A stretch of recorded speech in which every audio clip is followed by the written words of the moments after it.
It's your boy D Chezzy, Don't Listen Movement CEO, and you are now tuned in to AAATtv interviews. Remain the same, never switch since I've been off the porch. If you my nigga, ain't no back and forth. Remain the same, never switch since I've been off the porch. Niggas lame this shit insane, you know I keep a torch. It get real, we tryna score like it's some type of sport. If you my nigga, ain't no back and forth. Remain the same, never switch since I've been off the porch. Niggas lame this shit insane, you know I keep a torch. It get real, we tryna score like it's some type of sport. If you my nigga, ain't no falling out. So thank you for coming on, D Chezzy. We appreciate it. So tell the viewers how you got into music. I got into music at a young age. My older cousin was a female. Shout out Ashley.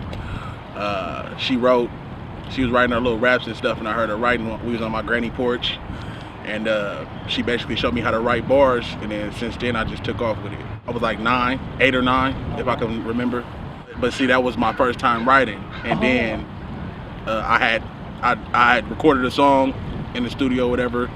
One take. It wasn't no stopping how it is today. Like you could stop, do the hook, stop, do the verse. It was none of that. You had to go all the way through. Oh wow. So we did that all the way through, and then I heard myself on the song on the CD or it was tape still. So I heard myself on the tape, and then I liked the way that it sounds. So I was like, you know, that's cool that I can hear my voice. I used to listen to Master P, Lil Bow Wow, and Lil Romeo, and they was around my age. So I was like, I can be like these niggas, you know. Around that time, I did that, and then I had stopped rapping. And then what continued me to go on was my older cousin that was 2 years older than me. I was 15, he was 17, he got killed. And it just opened my eyes about like, man, life is serious, you know, and I gotta pick a path. And you feel me? So basically the studio kept me out the street, so that's what I've been doing since 14. 14, you started rapping. So yeah, that's about, I think I got about 12 years strong. Oh wow. Yeah. Okay. And was this in California? Yeah, I started in California. I moved to Seattle, Washington when I was 17, about to be 18. So yeah, from 14 to 17, I was in California with the music. High school, middle school, I had a little group in high school. What was your group called? It was called Slap Stars. Slap Stars? Yeah, you know, we from Cali, so we come up with some extraordinary type shit. But okay. How'd you come up with that name? We used to make slaps, and we used to look at ourselves like stars. I like that. I love that. Yeah. That's good. That brings me to, how did you get your name, your artist name, D Chezzy? D Chezzy. So California, I was D Money, and I moved to Seattle, and I didn't have a studio to record or nothing. So I was just in my mom's living room one day, and I'm like, I need to do a new name or something to bring out here, so people, because everybody know me out there as something different. I didn't want to continue D Money because that was so simple. So I was like, Chezzy. So I was like, I put the D with the Chezzy, and it was like I put Chezzy just because, you know, I like to like stay hella fly, and you know, I'm always smiling. My granny used to tell me I always smile a lot. I used to have a big ass smile when I was in middle or elementary school pictures, ear to ear. How'd it look? So it was like, I just went with D Chezzy. You have a nice smile. And thank you. So you're from Stockton. How has Stockton influenced your sound and your style? And when you moved here, how has Seattle influenced your sound and style? Stockton influenced my sound and style. Well, see, when I started rapping, it was like the hyphy movement was out, so that's what everybody was on. So I basically ran with the hyphy movement for a minute, as of me being in high school. That's what everybody was listening to. And then as I came out here, I can honestly say elevated my style, because I heard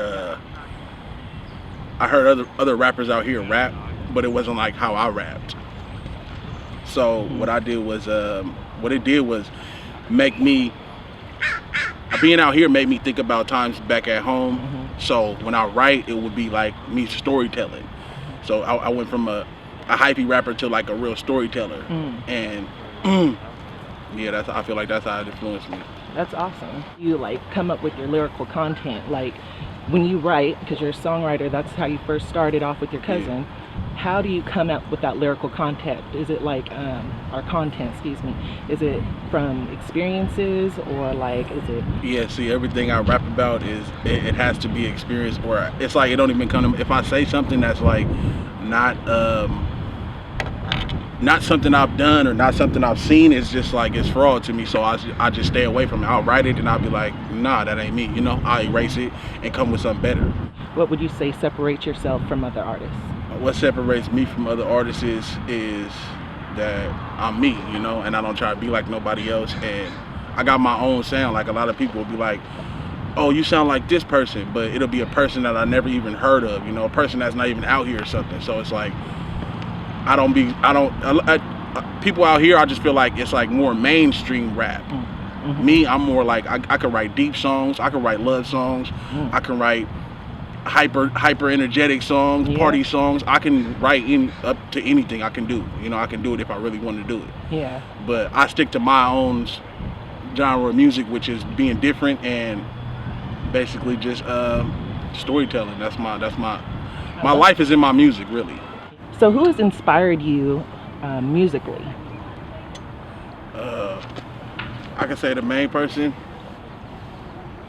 was I can say it was E40, just because of the simple fact my dad used to listen to him all the time when I was a kid, so I would always hear him, and then I like got addicted to hearing him, you know. Mm-hmm. And then as I grew and I started listening to my own type of people, I listened to Mac Dre, because he was like a real different, he was a different type of artist, not because he just blew up with his Go Stupid and all that. I was like, listen to his real songs and his albums, it's like he went through shit and he talked about it, like he put his pain in his music, you know, and it's like, that's kind of where I got my storytelling shit from.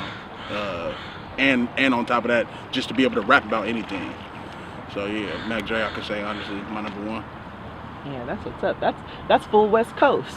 Yeah, I just stuck to West Coast. Like, I mean, I've listened to other outside, but it's just like it's never caught my attention to just stay listening to it. So if people ride with me, I got West Coast. Mm-hmm. You know, I get other people's car, they got all kind of shit. So I'll be like, if I like you, I'll be like, who is this? You know, but I stick to where I'm from.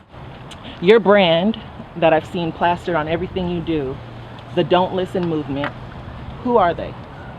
Don't Listen movement is basically like awareness, you know, of what's going on. And you know, it's like don't listen. Like we got our character with the little ears and his hands in his ears, don't listen.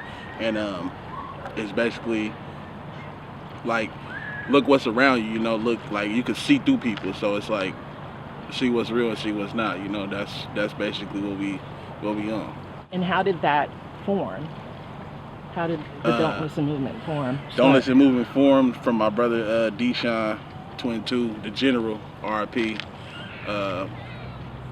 You know, he was the originator of Don't Listen, and I just turned it to Don't Listen movement.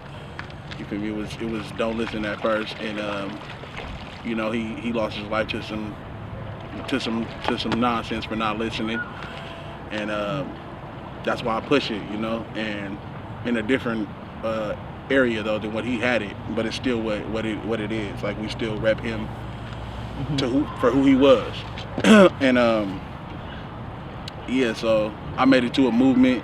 It was me and my probably two of my brothers, my manager, and we've been pushing since 2013, like real hard, like, or I've been pushing.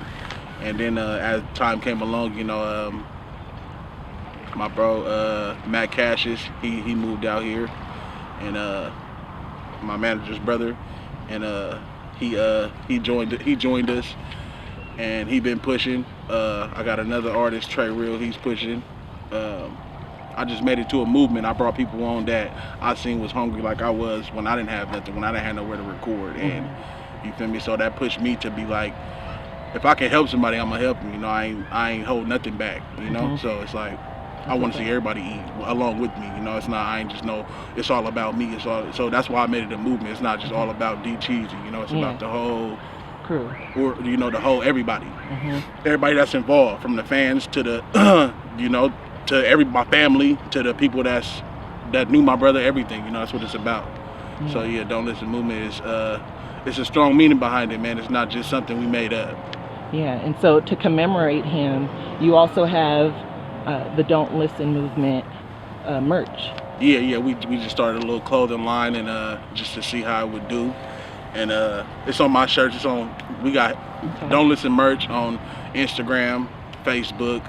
We got a website. We got websites and all, but this the clothing line, Don't Listen merch. Okay. You feel me? And we got a couple other things in the making, man. We got a women's line coming that's gonna be magnificent.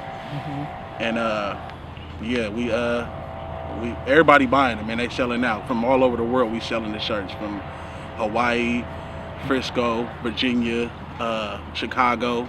You know, a lot of people have been buying the shirts, and it took off more than what we expected it to do. So we just sticking with it, and we trying to really make it go somewhere. Well, that's a beautiful movement to have in commemoration of your brother, and I know it's going to thrive because your music is fire. Thank you. Fire. Thank you. So let's talk about this last visual that you just pushed out, Back and Forth. Now, how did you come up with the concept and the visual of that? Back and Forth is just like I made that off of basically letting everybody know that's around me. It's like, if we in this shit, then we in it. It ain't no in and outs of it. Ain't no falling out with each other. Like, this is a real family, mafia orientated like business, you know? So it's like I made that song based off of just stay true to who's true to you, you know? And we when we shot the video, it was just like I'm shooting a video to this song right here, or I was about to do something different. But shout out my manager, Big Book. He told me that this is gonna be the video that you need to drop for right now off the album. Okay. So we shot that video, and everybody came. We had this location at my new spot. Everybody came over there. KG the King is behind the visual, and you know, he thought and planned on it. Basically, it was like we had a meeting at the table to talk about a real life situation, you know? Yeah. And that's how we made it. That's why the video is like I'm talking to everybody, and everybody's listening to me. Everybody's talking back. Just so it's like I wanted the video to be what the song was talking about. Okay. Because on the song, like I said, I'm a storyteller, so I was talking to somebody. So I had to have everybody around me, like, to make it work. That was awesome. And shout outs to KG for making that happen. He does majority of your videos? Yep. Yeah. He be behind most of my videos. It's beautiful. Your visuals are superb. Thank you. So if you could describe your music in 3 words, how would you describe them? What would those words be? I would say extra, extraordinary, different. Okay. That's what I would say. Extra, extraordinary, different. Yes. I love that. And so you're talking about future projects. You want to tell our viewers what they can expect from you in the future? Right now I'm focused on, I got so many projects out. I got like 6 albums out on iTunes, Spotify, you feel me, etc. YouTube. You could just type it in on everything. D Chezzy, 2 Z's, not 2 E's. DCHEZZY. And Don't Listen Movement is YouTube. Subscribe to that. I got a whole bunch of videos dropping. That's what I'm focused on. But I am working on an album called it's called Just Me, and it's gonna be just me on the whole album. Probably like 12 songs or something. And I got a Ladies Night Part 2 coming out for the ladies. Part 1 already out. We shooting videos from that too coming up, and that's what I'm focused on, really, man. I ain't really with the futures right now and all that. I'm just trying to focus on me and my team. That's it. That's what's up. Well, we appreciate you coming in and sharing with AAATtv, and we hope to see you soon. We know we will. And we'll be promoting your brand for sure. Thank you. You want to sign off? Yes. Shout out AAATtv, man. It's D Chezzy. We out of here. I'm the type to chase a bag, you niggas chase the clout. You too busy fitting in, I'm still standing out. You gotta move, let's hit it smooth, I'm talking in and out. New niggas rapping about the shit we been about. We was broke, now we do the shit we dreamed about. It get real, we gotta score to get even now. get a rental, flip a pack, and then we leaving town. Spent it on, got it back, I was feeling proud. If you solid, stay the same, you fake, don't come around. Never switching on my nigga, I'ma hold you down. The fake love, you can keep it, I can see from miles. Staying real until the end, the type of shit I vow. The same ones you thought was friends, with them niggas now. Leave the ones that held you down and shit we disallowed. Talk shit behind my back, but face to face and smile. If you my nigga, ain't no back and forth. Remain the same, never switch since I've been off the porch.